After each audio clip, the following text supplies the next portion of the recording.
Good day everyone, I'm Jaila Dumagit and today we're going to tackle about elements of social structure. Elements of social structure. There are 5 basic elements of social structure: the statuses, social roles, groups, social network, and social institutions. Groups are important because much of man's social interaction occurs with them. One can examine predictable social relationship in terms of these 5 elements. These elements make up social structure just as the foundation, walls, and ceilings make up the structure of a building. The elements of social structure are developed through the lifelong process of socialization. So, first, let us define what is social structure. So, social structure is sometimes defined simply as patterned, which social relations, those regular and repetitive aspects of the interactions between the members of a given social entity. But anyways, mag-focus na sa elements of social structure. Let us start with the first element, the status. Sociologists use the term status to refer to any of the full range of socially defined positions from the lowest to the highest within a large group or society. Within a society, a person can occupy the status of a president of the Philippines, son or daughter, violinist, teenager, boxing champ, dental technician, or neighbor. A person can hold a number of statuses at the same time.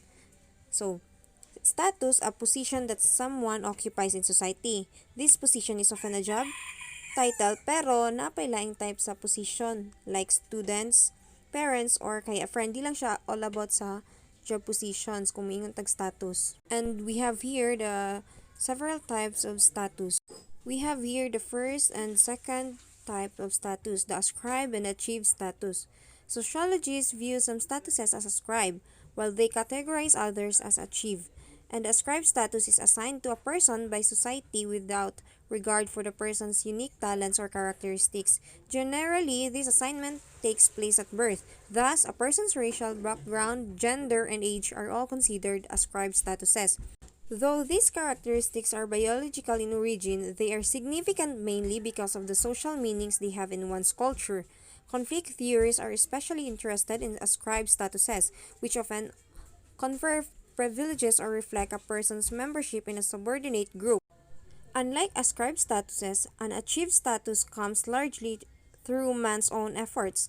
Both bank president and prison guard are achieved statuses, as are lawyer, pianist, sorority member, convict, and social worker. One must do something to acquire an achieved status, go to school, learn a skill, establish a friendship, invent a new product, and etc. So, first, let us differentiate this ascribed status and achieved status for you to understand.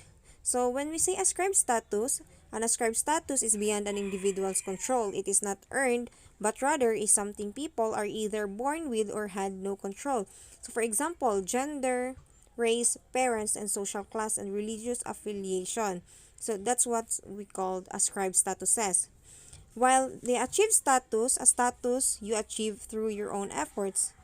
From the word itself, achieve. So, kanang kinahanglan siya kaning efforts para ma-achieve nimo ni nga status. For example, ang physician, professor, naabot sila ana nga status because of their efforts. Naningkamot sila eskwela para makahuman para ma-achieve nila ni ilahang goal nga mahimong physician or professor.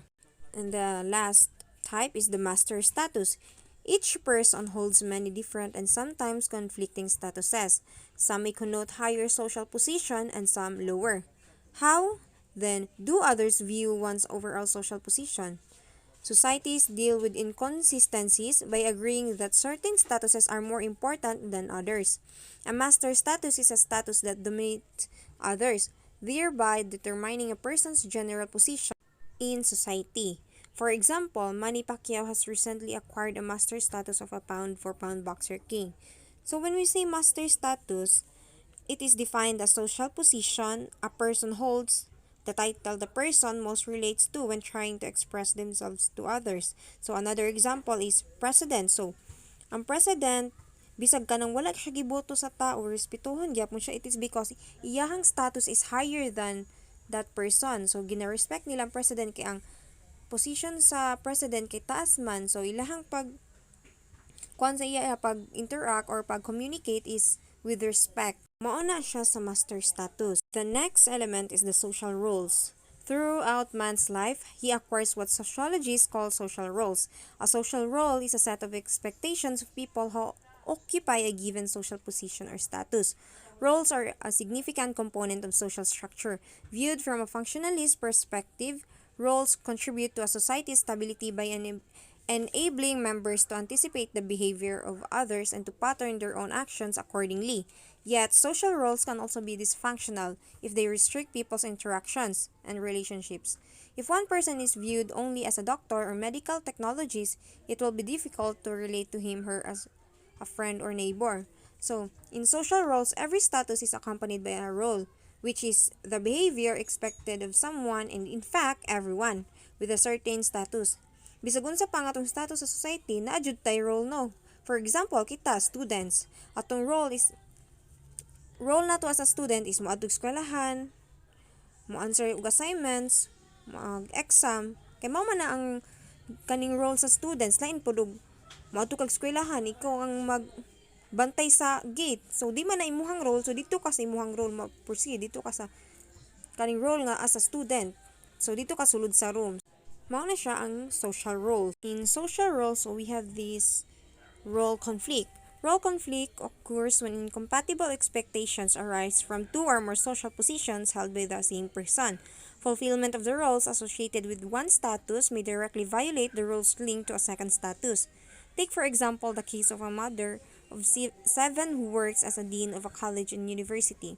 Her work demands most of her time while her children who are studying likewise expect the attention if not the physical presence of their mother. So, when we see role conflict, it is a situation in which a person is expected to play two compatible roles. So, individual person na siya duha ka ginagampanan nga role. So, for example, si boss need niya i-fire si employee.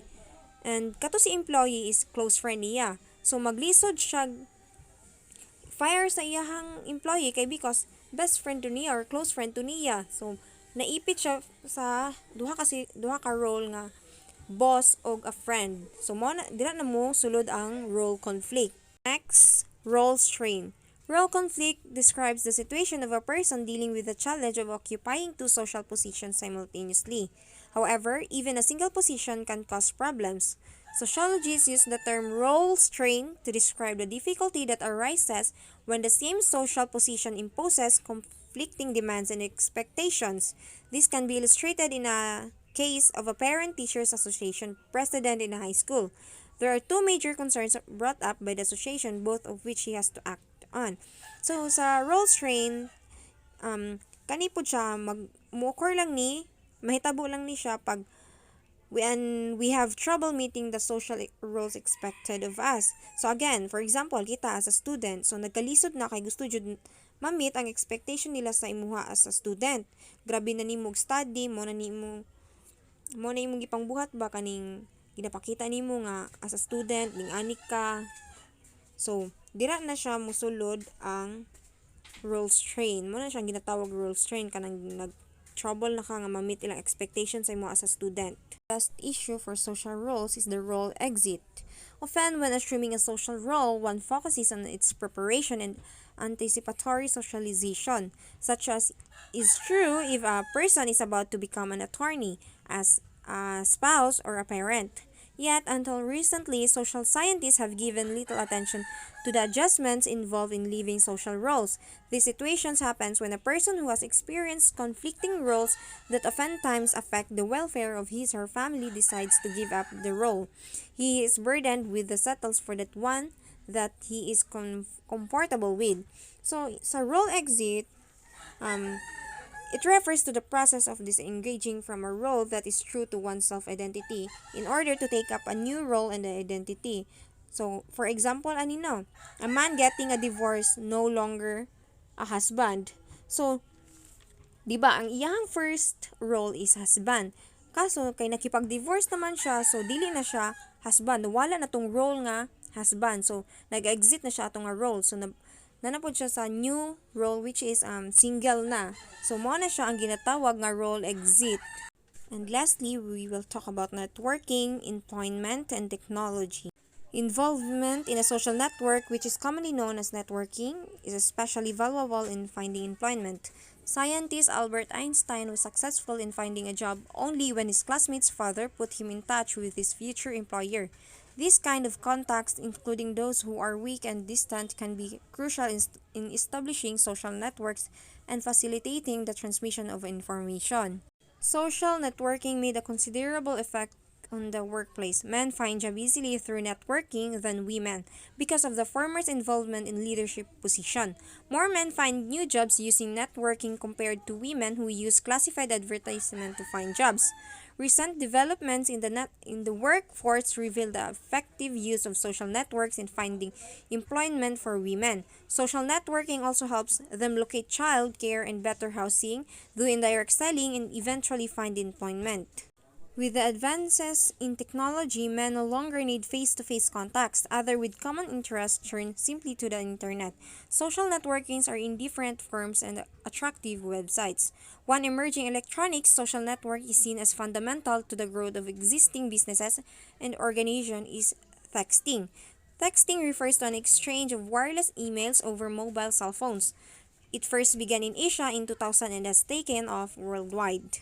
The business world has seen the advantages of transmitting emails via cell phones or handheld gadgets. Transactions and deliveries in different conferences and business presentations anywhere in the world are just some text calls away. However, sociologists caution that such devices create a workday that never ends, creating more social communication with the people around them. Texting became a way of life to many people, and this is particularly true to the Filipino. In fact, the Philippines has been labeled as the texting capital of the world. Initially, texting was popular among the youth to send shorthand messages as WRU and CU to NYT.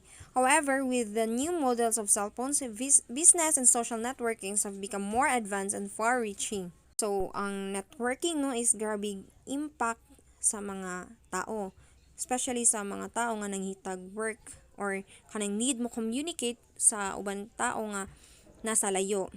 Let us define social networks. So, unsa man jud ang social networks? So, it is the totality of relationships that link us to other people and groups and through them to still other people and groups. So, social network can be so large. Like, for example, a friend of a friend. So, kaning si friend of friend, makatabang ni siya sa tua. Like, for example, nangita ka og work, tapos, ang friend sa imong friend, na nahibalan nga work nga pwede nimo sudlan. And then, kaso layo man siya, so kaning gihatag ni friend nimo ang account atong iyang friend para ikaw mo chat ka ato niya and then kamo duha ang mag-communicate. So nigamit ka og technology para lang kaning makipag-socialize or makipag-communicate sa ubang tao. And also nagamit nimo siya kay nangita kag work no. So through kaning technologies nakatabang siya para mas mapadali ang pagpangitag trabaho. So kato si friend nimo nahimo nimo siyang source o katoy pud iyang friend nahimo pud imong source para makakita og trabaho. So mo ni atong ginatawag as social network in sociology. So that's all for my report. I hope you understand. Thank you for listening.